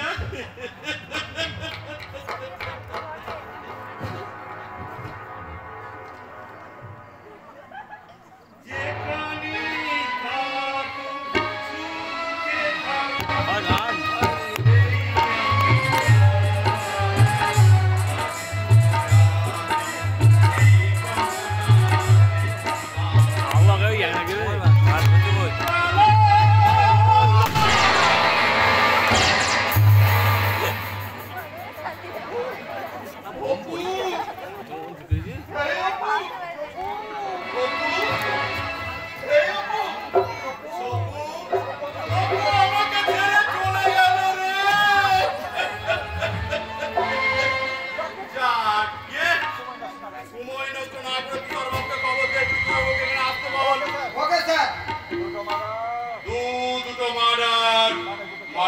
চার। এবার আমি ছয় মারবো, ছয়। তিস্তা, তিস্তা, তিস্তা, তিস্তা, তুমি আমাকে বাঁচাও তিস্তা। আমি তোমার দুটি পায়ে পড়ে তিস্তা, তুমি আমাকে বাঁচাও। কি হয়েছে কি বলবি তো? রাগের মাথায় আমি দুটো খুন করে ফেলেছি তিস্তা। খুন? হ্যাঁ, ওই দেখো। না, তুমি আমাকে বাঁচাও তিস্তা। এই পিস্তলটা দিয়ে না আমি ওদের খুন করে ফেলেছি তিস্তা, তুমি আমাকে বাঁচাও। সামান্য বিড়াল কুকুরকে মারতে গেলে মানুষের হাতটা কেটে ওঠে, আর তুমি এইভাবে জলজন্ত মানুষকে দুটো খুন করে ফেললে কি করে? ভুল করেছি তিস্তা, আমি ভুল করেছি। আমার রাগ আমার জীবনটাকে একবার শেষ করে দিয়েছে তিস্তা। তাই তো আমি প্রায়শ্চিত্ত করতে চাই। হ্যাঁ হ্যাঁ, তুমি না চাইলেও তোমাকে যে পাপের প্রায়শ্চিত্ত করতেই হবে। কিন্তু তার আগে তুমি আমাকে প্রশ্ন করে বলো তো, কি এমন ঘটনা ঘটেছিল যার জন্য তোমাকে এইভাবে খুন করতে হলো? খুন করেছে। এই যে তুষার বাবু, আপনি এসেছেন। আমাকে বাঁচাও তুষার বাবু, আমার বউ পাগল হয়ে গেছে। কি হয়েছে খুলে বলুন। আরে বলছি। আরে সঞ্জীব বাবু মানে কাকা বাবু বড় ভালো লোক ছিলেন। বাড়িতে এসেছিলেন তিস্তার কাছে। আইসি, কিন্তু কেন? ওই যে ফুলকির কেসে তিস্তা আমার নামে এফআইআর করেছে। এখন থানা পুলিশ হলে ফুলকির মান সম্মানে জড়িয়ে যাবে। তাই কাকা বাবু বলছিলেন যাতে কেসটা তুলে নেয়। আর ওই কেসটা তুলে নেওয়ার কথা বলতে তিস্তার মাথা গরম দিল, কাকা বাবুকে গুলি করে। আরো আছে। আমি প্রতিবাদ করেছিলাম বলে আমাকে গুলি করেছিল। আর সেই সময় অপরাজিতা স্যার মাঝখানে চলে আসে, গুলিটা ওর পিঠে সাথে। শয়তান! এবার ইচ্ছে করছে তোমাকে সত্যি সত্যি গুলি করে মারবো। দেখছেন স্যার, এখনো গুলি চালাতে দেখছেন? আজকে রিভলভারে গুলি ছিল না। জয় মা ভবানী, জয় মা। আমার তো বিশ্বাসই হচ্ছে না। আমিও বিশ্বাস করতে পারিনি স্যার। এইখানে দাঁড়িয়ে ছিল সঞ্জীব বাবু, আর এইখানে দাঁড়িয়ে ছিল তিস্তা। একবারে স্যার সঞ্জীব বাবুর বুকে আর তিস্তার পিঠে। আর আপনার জায়গায় দাঁড়িয়েছিলাম স্যার আমি। তিস্তা এসে আমাকে এইভাবে জড়িয়ে ধরলো। আর তিস্তা আমাকে খুব ভালোবাসতো স্যার। এখন বুঝতে পারছি ও আমাকে কত ভালোবাসেছিল। মিথ্যা কথা, এইসব সাজানো ঘটনা। আমি খুন করিনি, বিশ্বাস করো। আপনি যা বলার আদালতে বলবেন। পিস্তলটা এখন আপনি ধরে আছেন। মারার জন্য আমি গুলিয়ে চালাই। এর পরে বলবেন এই খুনটা আপনি করেন। হ্যাঁ, বলো। আমি আবার বারবার বলছি, এটা সব সাজানো ঘটনা, মিথ্যে। আমি এই খুনটা করিনি, বিশ্বাস করো। যা বলার আদালতে গিয়ে বলবেন। Your Honor, arrest.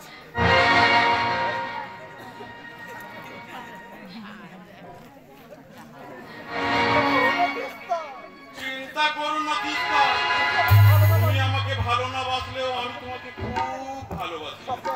তাই সপ্তাহে একদিন করে তোমাকে জেলে গিয়ে এত বড় একটা ইলিশ মাঠে না, এতটুকু একটা ইলিশ মাইনে দেখে আসবো।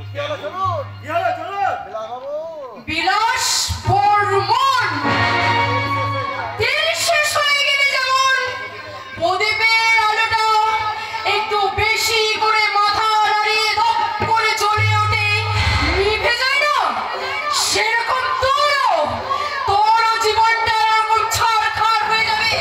তোরও জীবনের ওই প্রদীপের সলতেটা একটু একটু করে নেমে যাবে। শয়তান, এটা আমার অভিশাপ। আমি তোকে অভিশাপ দিয়ে গেলাম। আমার জীবনে যত তুই কাজ করেছিস সেই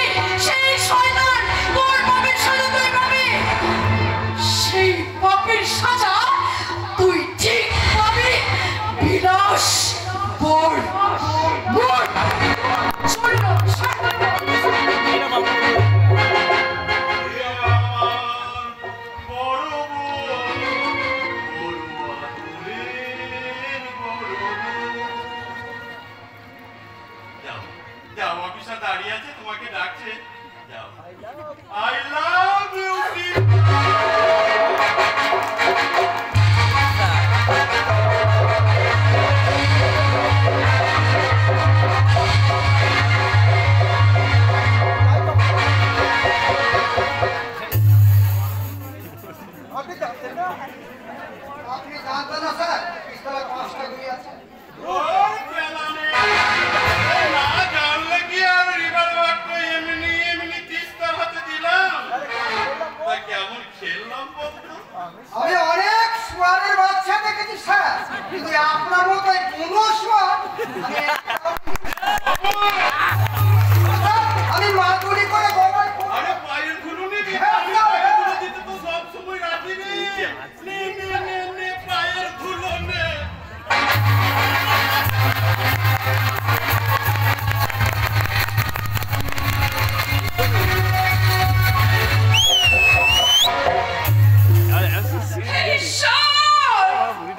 কি কঠিন পরিবেশ সামনে তুমি আমাকে ডাক করে ঠাকুর।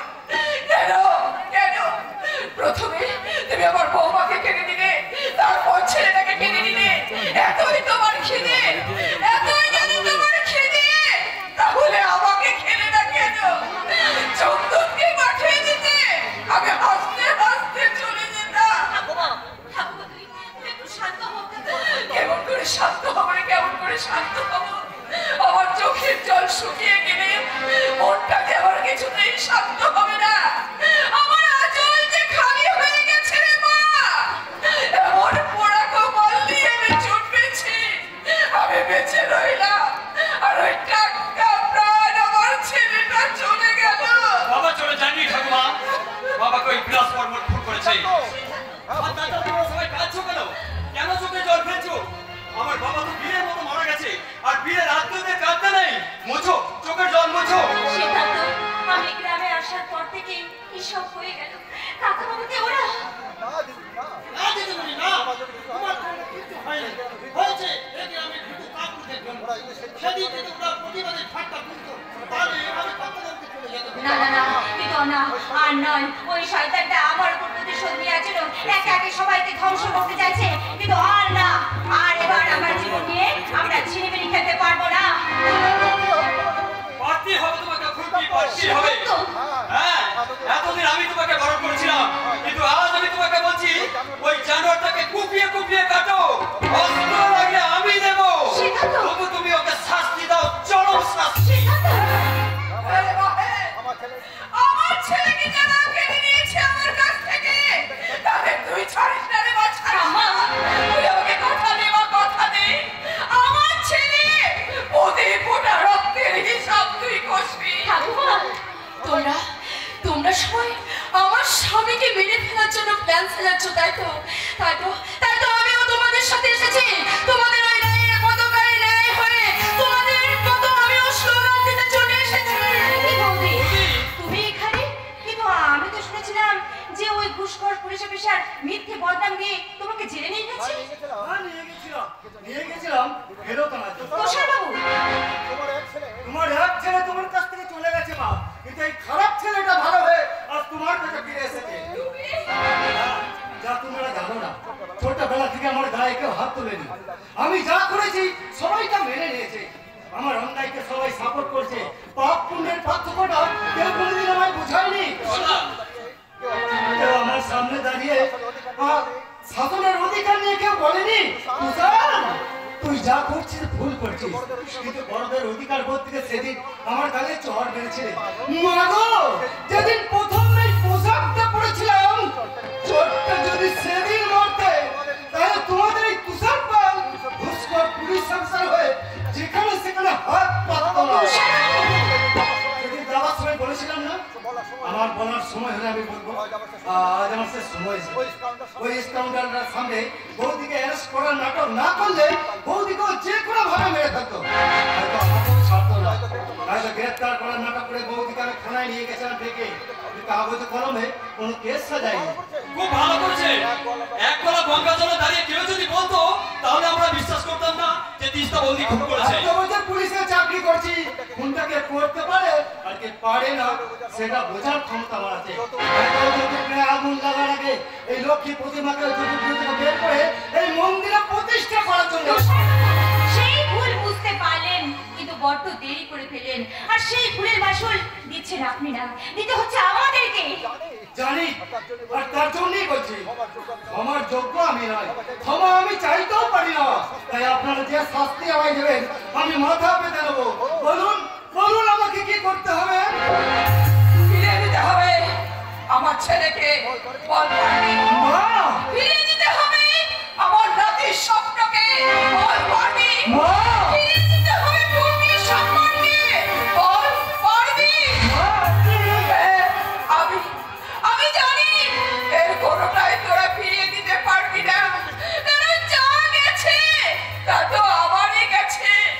তাই তো ঠাকুর ঘরে পুজো করতে করতে ঠাকুরকে বলবো, ও ঠাকুর, তুমি যদি আমাদের প্রতি এমন আঘাত করো তাহলে মর্ত থেকে তোমার পুজো উঠে যাবে।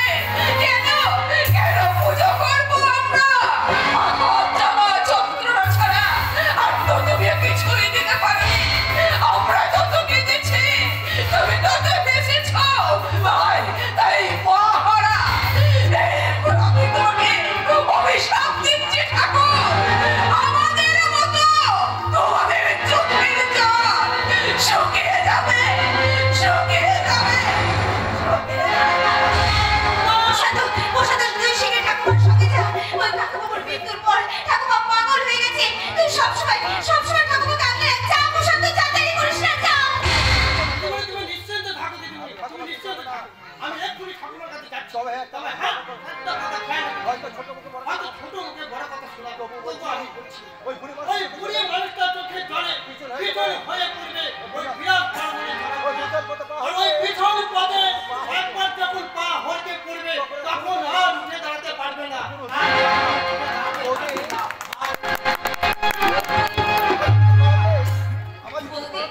আমার যে কিছু করার নেই। আপনি হ্যাঁ, আমি জানি তোমার কষ্ট হবে, তবু বলছি তোমার স্বামী, তোমার সিঁথিতে চওড়া করে দেওয়া এই সিঁদুর, তোমার কপালে গোল করে আঁকা এই সিঁদুরের টিপ, তোমার হাতে শোভাবার এই শাখা পলা, আমার কাছে এগুলোর কোনো মূল্য নেই।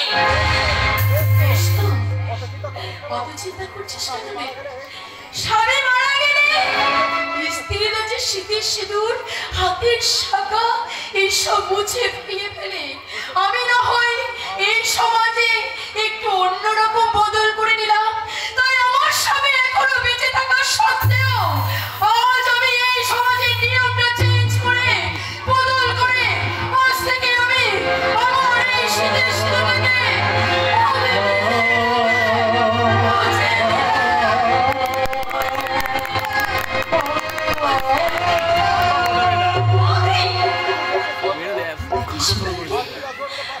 আজ আমি নিপিদাসের কাছ থেকে দূরে সরে গিয়েছি, কিন্তু কাল ওর মৃতদেহ ছুতে কেউ আসবে না, কাল ওর শরীরে আগুন জ্বালাতে ওই ছেলের দ্বারে কেউ যাবে না।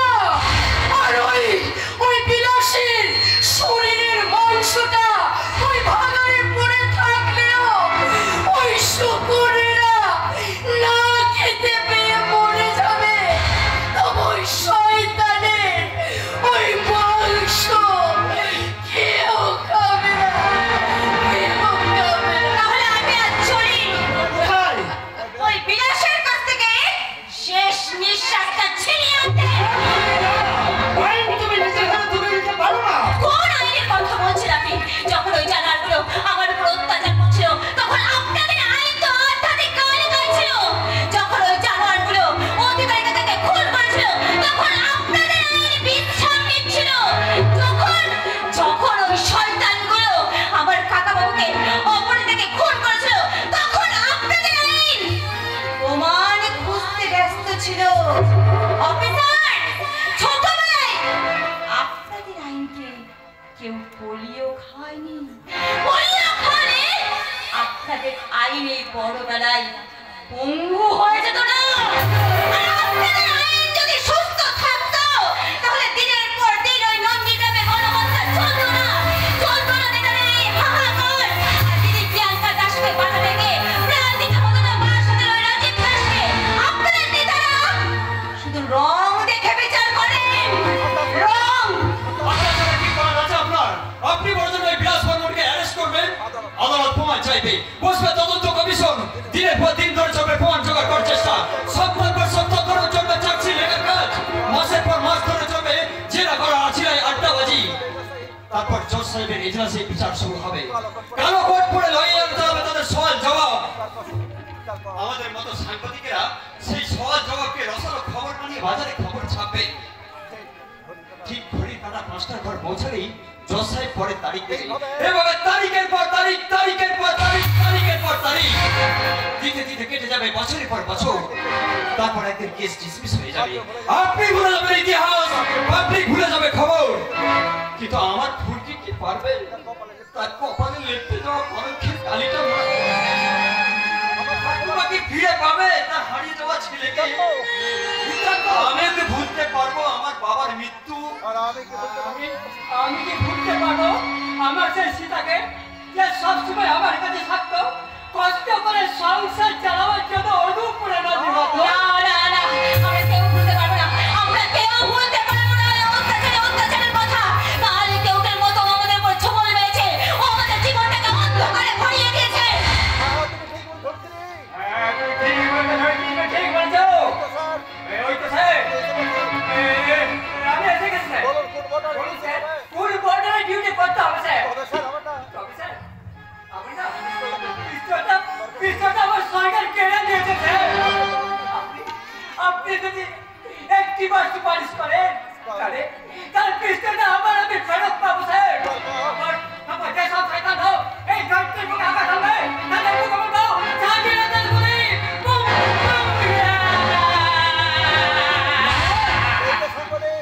এই যে সাংবাদিক, তুমি খবরের কাগজে লিখবে। ওরা ঘুমিয়ে থাকা মানুষের দল, শান্তির প্রস্তাব, আর কতদিন থাকবে ঘুমিয়ে কেটে গেছে বনবাস, আর কতদিন সহ্য করবি ওদের অত্যাচার, আর কতদিন মুক্তি বুঝায় মন্ত্রী ভ্রষ্টাচার। সাংবাদিক, তুমি তোমার দেখা খবর জনগণের কাছে পৌঁছে দাও। জনগণ, তুমি বলো উঠো। তোমার খবর পেয়েছি না? পেয়েছি যে মনে বল, তাই তো করছে নর্ম বলে বিদ্রোহীদের দল। এবার জনগণের সুরক্ষার জন্য হে প্রশাসন, তুমি তৈরি তো? স্যালুট মারছি তোদের, আমি স্যালুট মারছি ভাই। আমি এবার আমি হব ভালো আর কিছু নাই।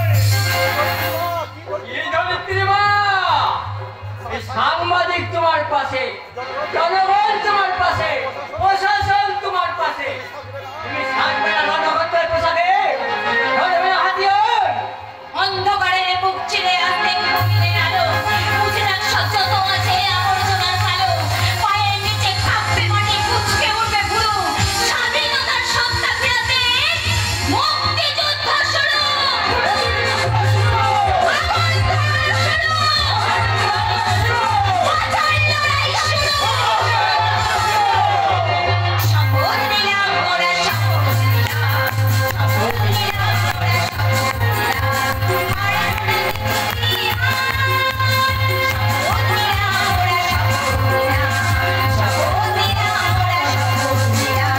শপথ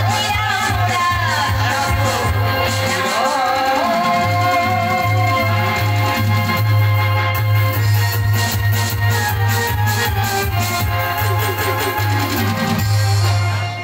রাতের অন্ধকারের কাছ থেকে ছুটি নিয়ে বিদায় নিতে দিনের ঝকঝকে আলো। তাই তো আমার শিরা উপশিরা ধমনীতে বইতে শুধু কামনার স্রোত।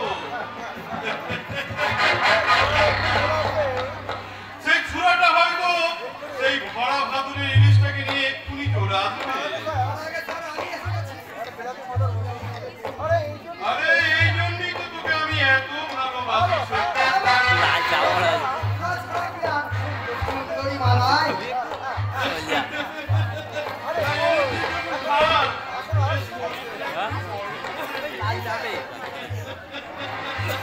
নাই তো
তুমি যে